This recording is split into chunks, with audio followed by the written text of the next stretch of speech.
Can you remove your face mask, or are you allergic to anything?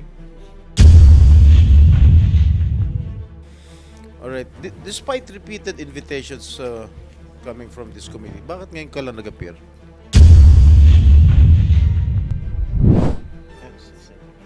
Salamat, SP Pro Temp and Deputy Director Domingo and Police Colonel Lagare. Maraming salamat po, General Angkan. Yes, and Grace. Ang katanungan ko po ay para sa PAGCOR kasi nung nagbigay ng direktiba ang ating Pangulo na dapat wala ng legal o illegal na POGO, naglabas din ng statement na maraming apektado dito. So I would like to hear from the PAGCOR chairman what steps has he taken to continue with the transition of eliminating all the POGO operations in the country, and how many POGOs will be affected, how many are actually registered POGOs, how many workers will be displaced, what can we do with those workers, and those that will be deported, do we have data on how many those are? So maybe let's begin with the transition. What are you doing now? What steps are you taking to the PAGCOR chairman, please? Chair Tenko. Good morning, Senator Paul. Good morning, Senator Pro Tempore Jinggoy, Chairman Senator Ontiveros, and Chairman Senator Win Gatchalian. Well, in answer to your question, nung Lunes po nung gabi nung nag-utos sa SONA ang Pangulo, unfortunately hindi po kami nakapag-coordinate kaagad with the respective government agencies because of the calamity or the typhoon that happened. But I wish to report to you that starting tomorrow, we already have meetings with the different government agencies. So we're starting with DOLE. Secretary Benny Laguesma and I are having lunch tomorrow. And we will be discussing the status of the close to 40,000 who will be displaced. And on Thursday, I just got word prior to the hearing that Secretary Boying Remulla is calling for a meeting together with PAGCOR, the PAOK, TF, the Bureau of Immigration, and the Department of Justice, so we could also start formulating guidelines as to how we will deal with the winding up of the operations of all. Actually, IGLs na po yun eh. So there are 44 right now because the mandate of the President is very clear. PAGCOR is being mandated to wind down the operations. So in reference to even those who have the licenses we had reissued, no? And I'm referring to the IGLs. There is much confusion, and I believe a lot of news reports that are false. The mandate of the President during the SONA is very clear. It was read by Senator Gatchalian earlier, ordering PAGCOR to already wind down the operations of all. And PAGCOR cannot wind down the operations of all the illegals because they're not under our jurisdiction, primarily because they do not have licenses anymore. Yun naman pong IGL, na ipaliwanag ko na po ng ilang pagkakataon yan sa, hindi lang po dito sa Senado, kundi sa Kongreso din. We reissued the licenses to 44 that are left out of the 298 issued in the last administration. So, yung 44 po, yun na lang yung natirang nabigyan ng internet gaming licenses. But that is covered by the order of the President. Because maliwanag po wind down all the so nag-uumpisa na po yung proseso, and with regard to your question as to how many, there are 44 as of this very moment. We have not issued any licenses in the last few months, any new ones. So yung pong tinatanong nyo kung ilan, 44 po, at ang kasama po dito ay sila lang po yung may lihito mong lisensya sa pangkasalukuyan. As I understand, syempre hindi naman ninyo kasama yung mga illegal, hindi man nakarehistro sa inyo yon. Pero I'm glad to hear that you are actually very supportive now of this directive by the President. I would just like to make sure that baka naman kasi mag-rebrand ang POGO eh. Baka biglang magkaroon ng special class of BPOs such as that.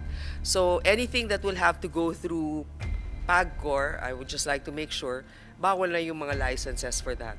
Kung ano pa man ang pangalan nila.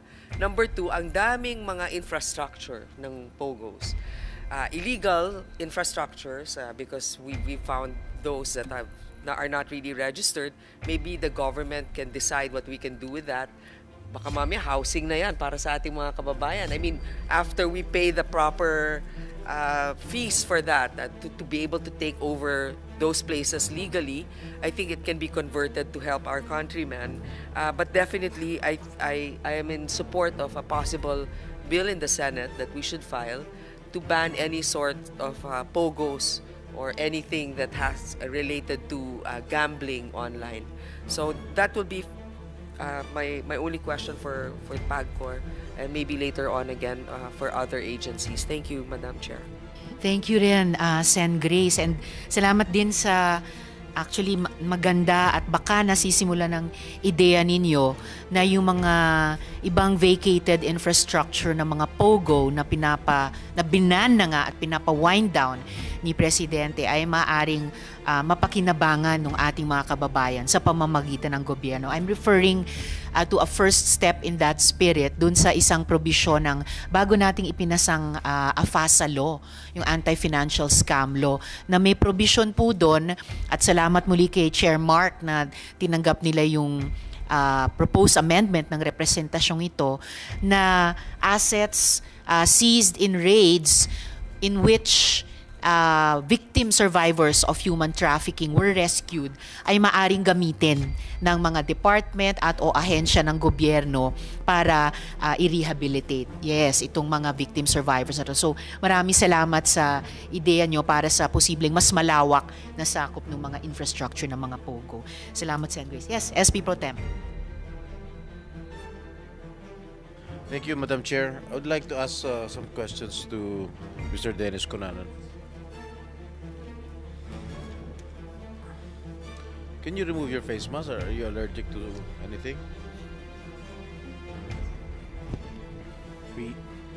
My wife is sick, Your Honor, so I'm just making sure. All right. Despite repeated invitations coming from this committee, bakit ngayon ka lang nag-appear? Your Honors, the first one was I was represented by my lawyers. The second one, Your Honors, we did not honestly receive the subpoena. You did not? We did not receive, Your Honors, the subpoena. Okay, where are you connected right now? I'm just doing my own business, Your Honor, private. Okay, do you confirm that you were hired as a consultant? Yes, Your Honor. Of whom? Of Hongxing, Your Honor, and Lucky South. Yung Bamban Pogo? Yes, You're Your Honor. connected? As an authorized representative. Porac. At the time. Yes, Your Honor. Also Porac? Yes, Your Honor. Lawag? Lawag, Your Honors, was also requested by Lucky South, Your Honors. Aside from these three Pogos, meron pa bang iba? None, Your Honors. Did you sign a contract with them? No, Your Honors. Ano yung duration ng services mo doon? Just for their application for license, Your Honor. Contracted for that. What initially attracted you to become to be involved in the Pogo industry? We, honestly, Your Honors, we were not even in that line. Excuse me? We were not in that line. You are not? We're not in that line of work, Your Honors. How did you become a consultant there? When we were looking for a site office in Pampanga, Your Honors, because we were being asked to help one municipality in Central Luzon with their bid for cityhood, we got across these people in Lucky South at that time, and they were connected to us by the area where we were looking for the office, and they said they were trying to find somebody who can help them work on their applications. So we said we don't know what it's all about. And they said we can help them look into their documents and everything. We said we will check first if we can help you, and then we'll get back to you. So that's what we did first, sir. And then when we check on all these things, we did the research. We found a checklist from the website of PAGCOR, and we gave it to them. And we told them, this is just the checklist. Maybe you just have to comply, and then you're okay. And they said, can you help us comply? I said, I don't know how to do it, but if you know the documentation there, it's very easy. If you have all these requirements, I suppose we just put it together and then submit it. So that's what we did, Your Honors. Okay. How much was your income or professional fee? It's Doon sa tatlong pogo na nahawakan mo? on a per work basis, Your Honors. We were they paid us based on man hours that we have.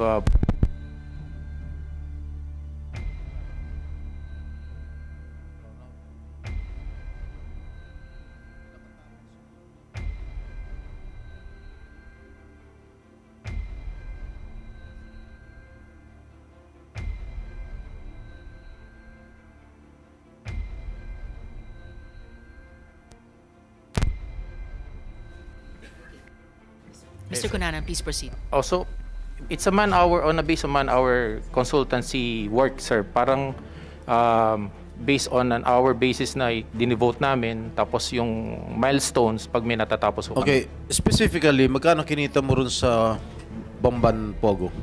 Dun sa Bamban, sir. Magkano yung consultancy fee mo dyan? If we're not, sir, as we have reported, it's about 150,000, sir. 150,000 Pesos, sir. per month? Nung tinapos namin, sir, yung trabaho. Ilan months ka nag-consultancy doon? Mga 3 months siguro namin, sir, tinrabaho lahat yan hanggang 4 months. Parang gano'n. As a consultant, ano ginagawa mo doon? You Pinapakita, prepare what?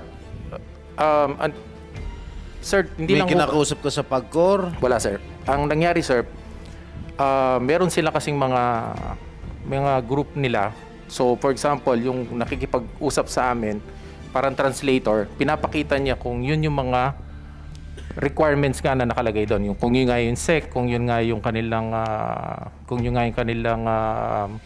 organizational business plan, etc. So, nung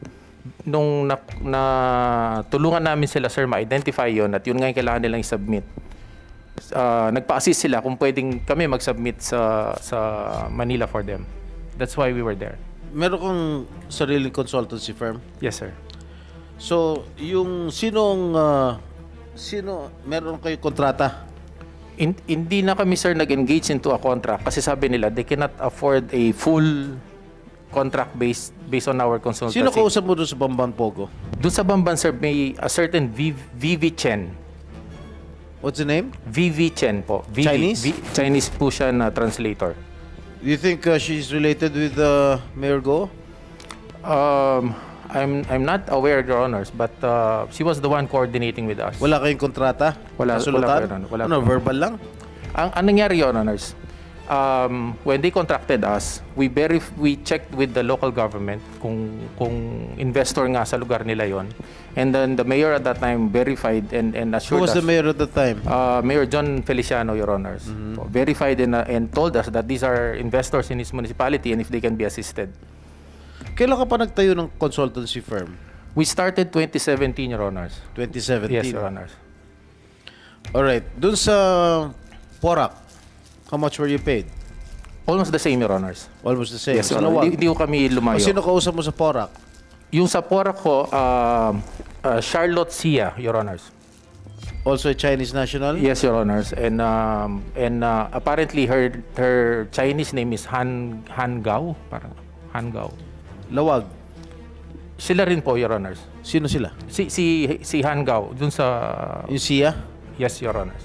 So, yung Porac tsaka Lawag, isa lang ang nagpapatakbo?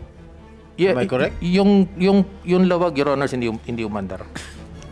Ano? Hindi po umandar. Hindi Sa Lawag, hindi umandar? Hindi nag-operate, Your Honors. Alright. So, hindi ka nabayaran doon? Walang... I think they paid us 50,000 for having the license for that, Your Honors. Okay, If I'm ano not naman yung mistaken. trabaho mo bilang consultant? Ikaw ba yung naglalakad ng papeles nila para sa permit?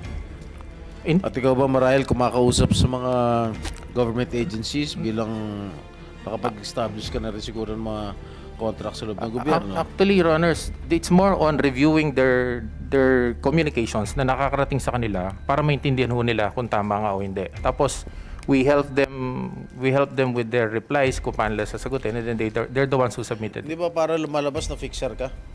I'm not fixing anything, Your Honors, because at that time also, if we can remember, Your Honors, during the times that all these documents, all these requirements were being worked out, we were under pandemic and we cannot even do any face-to-face with anybody, Your Honors, much of that. Because according to the chairman of PAGCOR, si Chairman Tenko, during the previous Senate hearing, pinagkatiwalaan kayo ni Cassandra Lee Ong. Do you know her? Yes, Your Honors. At kayo raw ang authorized representative na pinagbigyan ng 6 months na buwis nila sa PAGCOR. Tama ba? How did you know Cassandra Lee Ong? She was one of the employees there, Your Honors, of Lucky South. Na involved sa Pogo? Yes, Your Honors. Sa Porac to, no? Yes, Your Honors. Okay. What can you say about the statement of PAGCOR chair? Your Honors, Na kinubra mong pera na Lucky South 99? we strongly deny that, Your Honors, because if Hindi mo raw binayad sa PAGCOR? even for the sake of arguments, Your Honors, if you will look at 6 months, 6 months is $150 per month after $50,000 per month. That's not even supposed to be $500,000 That's supposed to be about $900,000 And when we parted ways with Lucky South, Your Honors, we parted ways well. I left them June of 2023 because at that time, after the meeting with PAGCOR, where they called for an executive meeting among Pogo operators, where I represented Lucky South at that time as an authorized representative, they already came out with the new guidelines. And the new guidelines specifically mentioned about authorized representative being already as liable as key officers. If I may, SP Pro Temp, interject. Dagdag lang sa tanong ni SP Pro Temp. Opo, ma'am. Actually, iginigiit din ni Attorney Roque na tinakbo nyo yung pera ng Lucky South 99. Totoo po ba yun? No, ma'am. To ask a No, second no. time? Because up until now, ma'am, I just heard about it during the Senate hearing. Your Honor. So, tinatanggi nyo rin yung sinabi ni Attorney Roque. Yes, You ma'am. are opposing what he said. Yes, ma'am. Because up till now, ma'am, if I suppose that could have happened, there are only two things that will happen to me. Either I'm dead by now, or I might be dead by now with that amount, or two, I might have a court case already somewhere happening. But there's nothing of that effect, Madam Chair. Attorney Roque, ginigiit nyo pa rin ba na tinakbo ni Mr. Cunanan yung pera ng Lucky South 99? Hindi po nanggaling sa akin yan. Yan po isang ayon doon kay Cassie Ong.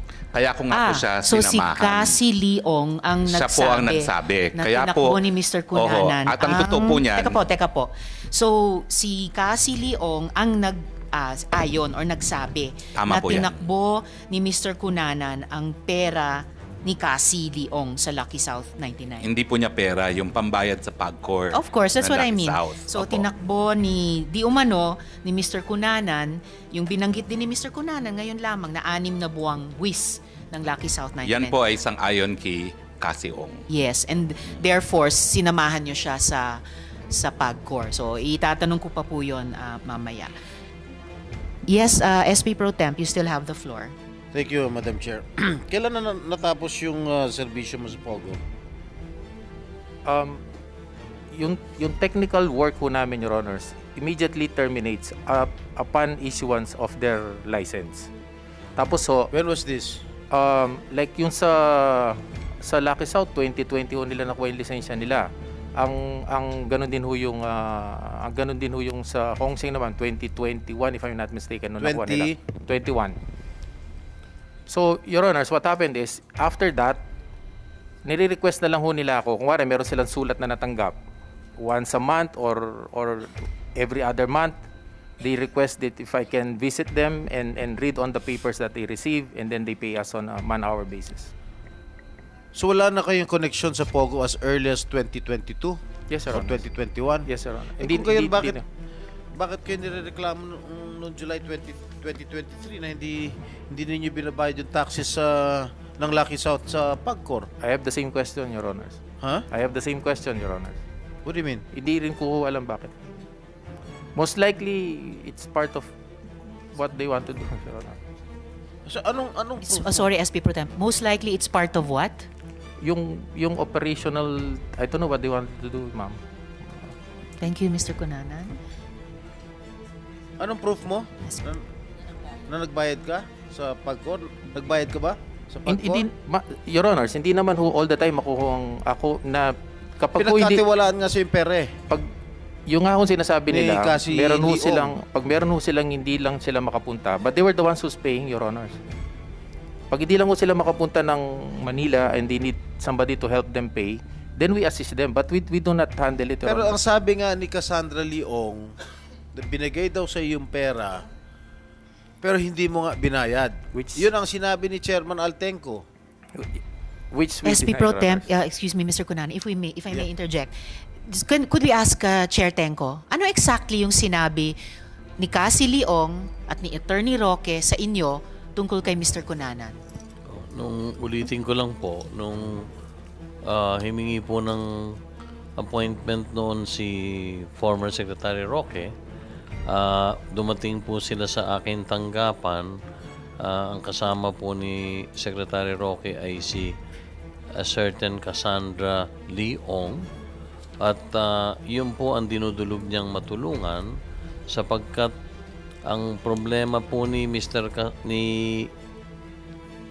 Binibining Cassandra Leong is yung authorized representative nila supposed to be na nakamarka naman doon si Ginoong Cunanan ay hindi daw po binabayad yung pinagkakatiwala nilang pera kay Mr. Cunanan sa PAGCOR. So yan po yung averment nga ni Miss Cassie Leong. Opo. At Pero nandun po corruption, yun din po sinasabi sinasabi. din yun ni Attorney Roque na yun yung agenda nung meeting Opo, pagpunta sa inyo. tinutulungan po si... So pareho po yung sinasabi ni Miss Cassie Leong at ni Attorney Roque na ang problemang dinudulog sa PAGCOR ay si Mr. Cunanan ay hindi ibinayad sa PAGCOR yung kinolektang buwis ng Opo, Lucky South 99. kulang po $500,000 US. Yeah.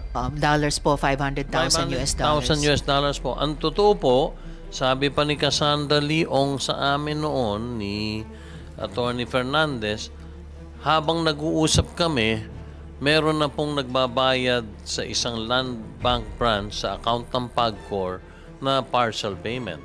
Kaya po pag alis po ni former Secretary Roque at ni Ms. Cassandra Leong, inatasan ko po si Attorney Fernandez, paki-verify mo nga kung totoo yung sinasabi nilang may nagbabayad. And bumalik po sa akin si Attorney Fernandez, totoo pong may partial payment na ibinayad sa land bank, account po ng PAGCOR, nagkakahalaga po ng $203,000 US. Sino po ang nagbayad ng ganung partial payment? Alam niyo po, pwede naman kayo mag-walk-in lang sa land bank, basta ibigay niyo lang yung account number ng PAGCOR, hindi na po natin makikilala kung sino nakapagbayad. So may nag-partial payment po dahil hindi $203,000. Ang totoo po, yung balanse, hiniling po ni Binibining Cassandra Ong na kung maaari pay overtime. So, nabayaran naman po yung balanse na halos 300,000 po or a little less than $300,000 US. Overtime po nabayaran nyo. Okay po, pero Kaya po yes. walang naging utang si Lucky South sa amin. Dahil requirement po yun. Himihingi po sila ng pagkakataon din na ma-issuehan muli ng bagong lisensya dahil mag-i-expire na po 2020 po nung na-issue nung nakarang administrasyon So mag-i-expire na po. Kaya sabi namin, hindi maproproseso yan kung meron kayong pagkakautang sa PAGCOR. Basta po ang malinaw, nung araw na pumunta si Cassie Leong, accompanied by Attorney Roque sa opisina nyo, ang nirereklamo nilang dalawa, nilang pareho na problema ay may perang dapat ibinabayad si Mr. Cunanan para sa Lucky South 99 na hindi niya ibinayad sa PAGCOR. Pareho silang dalawa ang yun ang sinasabi sa inyo. Maliwanag po yun. At ang Alright, totoo, salamat tinanong po. ko po, sino po ba si Mr. Cunanan? Dahil hindi ko naman po siya kakilala. Ang sagot po ni Binibining Cassandra Leong, siya po ang authorized representative ng Lucky South 99. Nung binerify ko naman po, siya nga yung si Mr. Dennis Cunanan ang talagang nakalistang authorized representative ng Lucky South 99.